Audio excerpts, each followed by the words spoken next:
Bismillahirrahmanirrahim. Assalamualaikum warahmatullahi wabarakatuh. Waalaikumsalam warahmatullahi wabarakatuh. Alhamdulillah bi ni'matil iman wal Islam. Asyhadu an la ilaha illallah wa asyhadu anna Muhammadan abduhu wa rasuluh. Allahumma shalli ala sayyidina Muhammadin wa ala alihi wa ashabihi ajma'in. Rabbi israh li sadri wa yassir li amri wahlul 'uqdatam min lisani yafqahu qawli. Amma ba'du. Jumpa lagi bersama kami pada segmen ngaji sambil ngopi. Sambil nunggu buka. Karena masih puasa, jadi kopinya belum datang dulu ya. Baik, sore hari ini menjelang berbuka puasa, kajian kita adalah Kitab Bidayatul Hidayah mengenai kitab atau kajian kitab Bidayatul Hidayah yang dikarang oleh Imam Ghazali. Nah, sebelum kita mempelajari kitab tersebut, mungkin nanti guru kita bisa menjelaskan siapakah sosok Imam Ghazali ini, supaya kita lebih semangat gitu ya dalam mempelajari kitabnya. Betul dulu. Ya, terima kasih. Bismillahirrahmanirrahim. Assalamualaikum warahmatullahi wabarakatuh. Waalaikumsalam warahmatullahi wabarakatuh. Alhamdulillah. Ya ala Ramadan fi syahrusiyam. Wassalatu wassalamu ala Rasulillah Muhammad bin Abdullah wa ala alihi wa sahbihi wa mawala. Para shaimin dan shaimat yang sama-sama dimuliakan oleh Allah Subhanahu wa taala dan jalan-jalan penghuni surga. Tidak terasa sekarang kita sudah memasuki hari ke-4 ya? 3. Sudah 3 hari yang kita hari ketiga. Ya, hari ketiga hari. Mudah-mudahan segala ibadah yang kita lakukan, baik itu sedekah, puasa dan sholat tarawih ataupun qiyamul lail, diterima oleh Allah Subhanahu wa taala. Mengenai kitab Bidayatul Hidayah, itu yang ditulis atau dikarang oleh ulama besar, yaitu Hujjatul Islam, yaitu Imam Ghazali yang kita kenal. Kami akan memberi penjelasan siapa itu Imam Ghazali. Nama kitabnya adalah Bidayatul Hidayah yang akan kita membaca. Artinya permulaan jalan menuju Allah. Kitab ini secara garis besar berisi 3 bagian, yakni bagian pertama tentang adab-adab berbuat ketaatan kepada Allah. Bagian kedua tentang meninggalkan maksiat. Dan bagian ketiga tentang bergaul dengan Sang Maha Pencipta atau Allah dan sesama makhluk. Menurut Imam Ghazali, jika hati kita berhasrat untuk ingin mengamalkan apa yang ada di buku kitab Bidayatul Hidayah, maka berarti kita termasuk seorang hamba yang disinari oleh Allah dengan cahaya iman dalam hatinya. Makanya sayang kalau belum bisa membaca kitab atau mengikuti kajian kitab Bidayatul Hidayah. Penulisnya adalah, pengarang kitab ini adalah Bidayatul Hidayah, adalah seorang ulama besar, seorang yang multidisipliner, yang namanya sangat dikenal di segala belahan dunia, seorang wali kutub, seorang mujaddid abad ke-5 Hijriah, yakni Imam Al-Ghazali, yang nama lengkapnya adalah Abu Hamid Muhammad bin Muhammad bin Muhammad Al-Ghazali At-Tusi An-Naisaburi Asy-Syafi'i. Beliau bermadzhab Syafi'i, atau yang kita kenal dengan nama Imam Al-Ghazali atau Ghazali. Beliau lahir pada tahun 450 Hijriah atau 1058 Masehi di Persia, desa Ghazaleh, distrik Tusi, sebuah distrik di provinsi Khurasan, sekarang masuk wilayah Iran.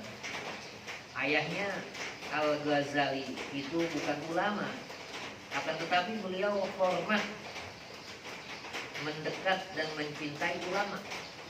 Meskipun penghasilannya tidak seberapa, ayahnya Al-Ghazali ini, beliau selalu menyisihkan uang untuk membeli makanan yang dia hadiahkan kepada ulama, seraya memohon kepada Allah agar dianugerahi anak-anaknya yang soleh, yang menjadi ulama seperti ulama-ulama yang dia kagumi.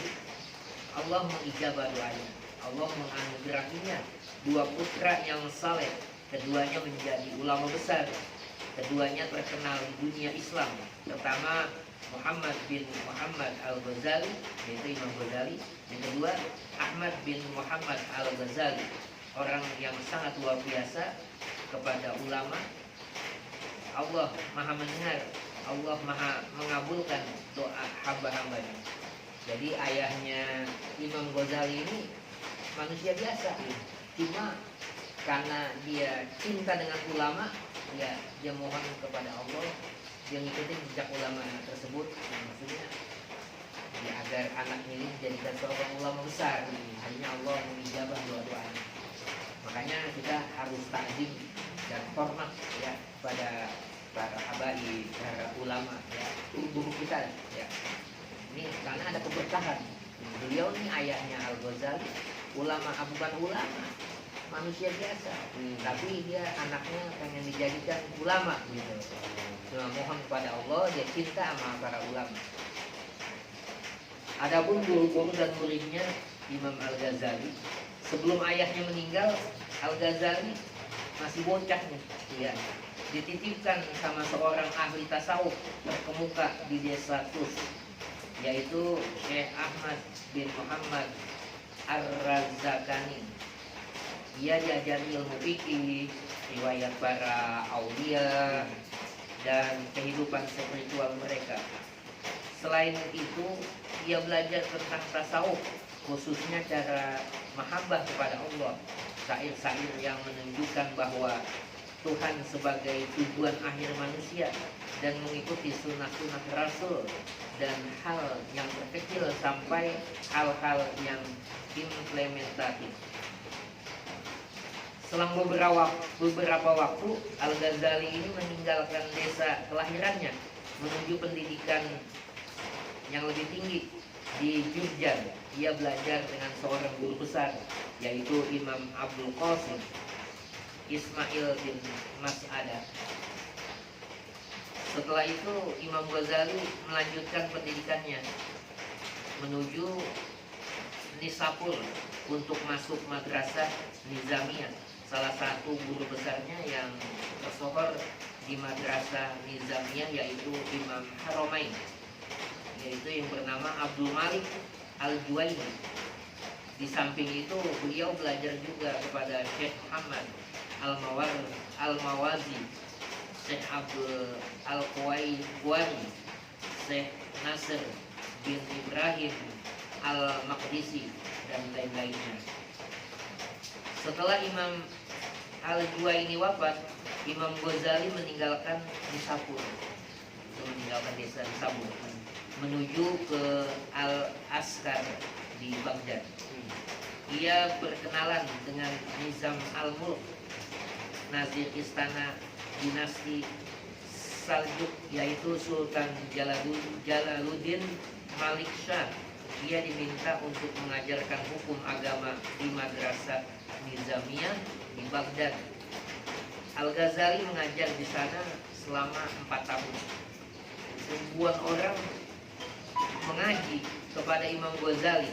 Bahkan ratusan ulama, pejabat pemerintah, dan penguasa menghadiri majlisnya Imam Ghazali. Dan di antara ulama yang berguru kepada beliau adalah Syekh Ibrahim Al-Jurjani, Syekh Said bin Muhammad Ar-Razzaq An-Naisaburi, Qadi Abu Bakar Ibnu Arabi, Syekh Muhammad Al-Isfirayini.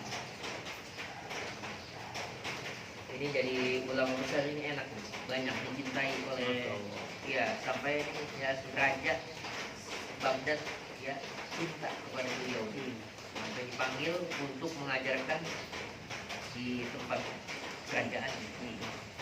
Adapun karya-karyanya ya Imam Ghazali hidup selama 50 tahun, 55 tahun.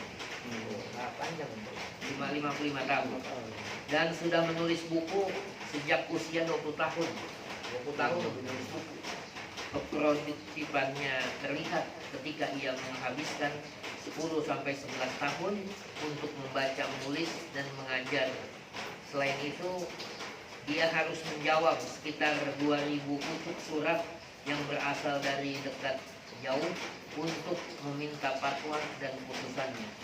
Buku yang ditulis oleh sang imam berjumlah lebih dari 400 judul kitab dengan mengupas berbagai disiplin ilmu. Masya Allah. Dalam ilmu fikih, di antara karya beliau adalah Al-Wasit, Al-Wasit, kemudian Al-Wajiz, Bayanul Qaulain Lisi Syafi'i, Al-Khulaso. Dalam ilmu usul fikih, di antara karya beliau adalah 1. Al-Mankhul, 2. Sifahul Galil, yang ketiga Tahzibul Usul, yang keempat Mustafa. Dalam kitab Tauhid, di antara karya beliau adalah yaitu Al-Iqtisad fil I'tiqad, yang kedua Al-Munqid Minad Dolal. Dalam ilmu filsafat, di antara karya beliau adalah Maqasidul Falasifah. Kemudian yang kedua Tahafatul Falasifah. Yang ketiga Ijma'ul Awal. Dalam ilmu mantik, di antara karya beliau 1. Minhatun Nazar fi Mantik. Yang kedua Miyarul Ilmi.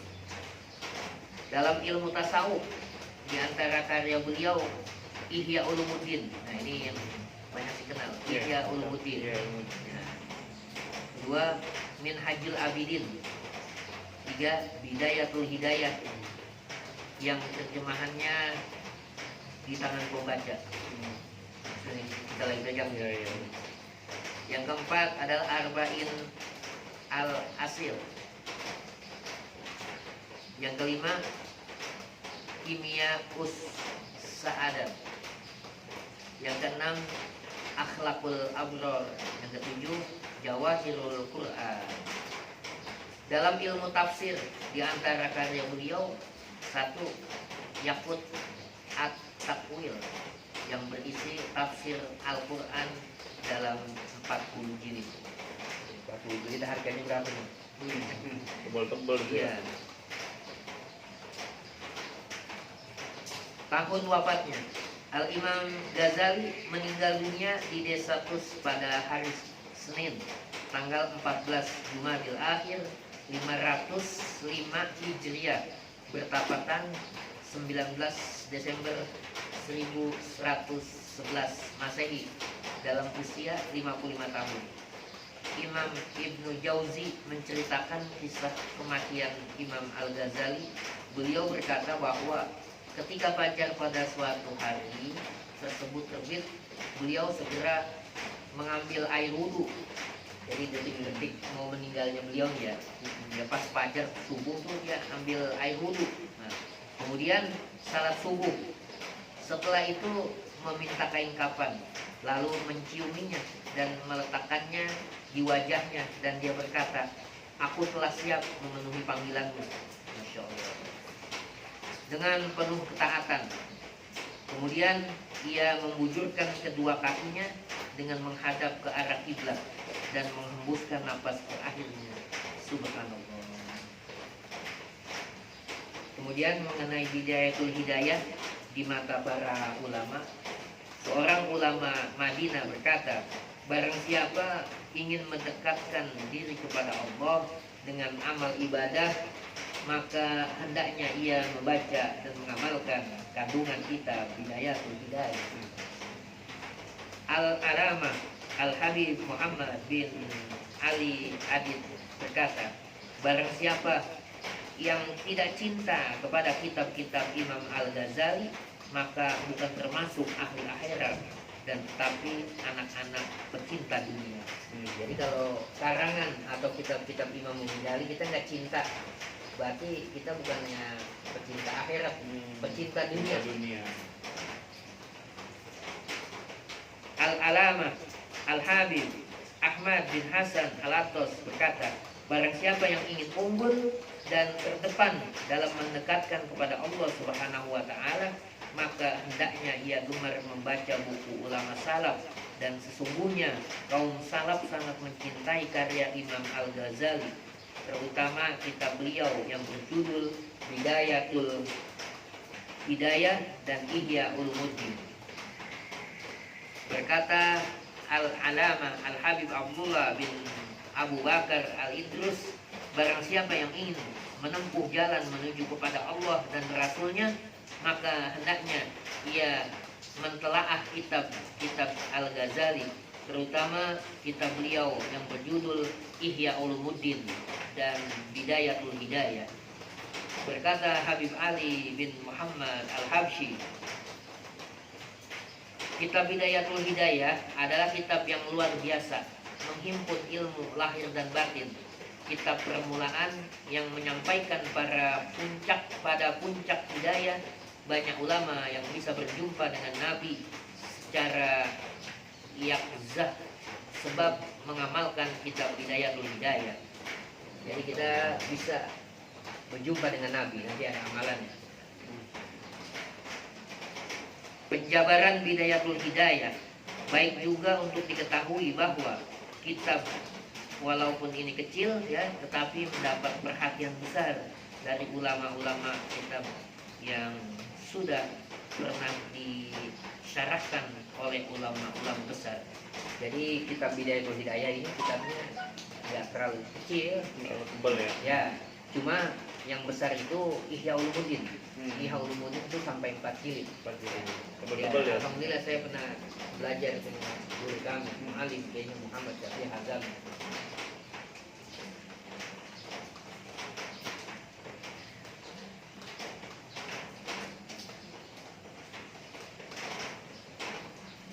Jadi ini sudah berapa menit? Kayaknya kelamaan. Jadi baca kitabnya besok aja dah.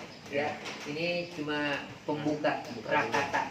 Ya, siapa itu Imam Ghazali? Ya. Mudah-mudahan dengan saya bacakan ini tahu riwayat dan kisahnya Imam Al-Ghazali. Ya, mudah-mudahan ada manfaatnya. Akhirul kalam. Assalamualaikum warahmatullahi wabarakatuh. Waalaikumsalam warahmatullahi wabarakatuh. Ya, demikianlah para jamaah sekalian, biografi dari penulis kitab Bidayatul Hidayah yang akan kita baca setiap harinya menjelang berbuka puasa.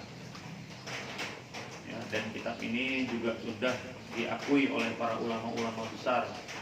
Ya, jadi tidak perlu diragukan lagi ininya ya, kebaikannya dari kitab tersebut. Ya, demikianlah. Jika memang nanti ada pertanyaan terkait dengan kitab Bidayatul Hidayah ini, silakan menuliskan di kolom komentar ya. Dan jangan lupa selalu dukung channel YouTube Majelis Ratib Serpong Jaya Official ya, dengan like, share, dan subscribe. Demikian karena ini sudah menjelang berbuka puasa, kami akhiri. Wabillahi taufiq wal hidayah. Assalamualaikum warahmatullahi wabarakatuh. Waalaikumsalam warahmatullahi wabarakatuh. Ini buka di mana? Buat apa?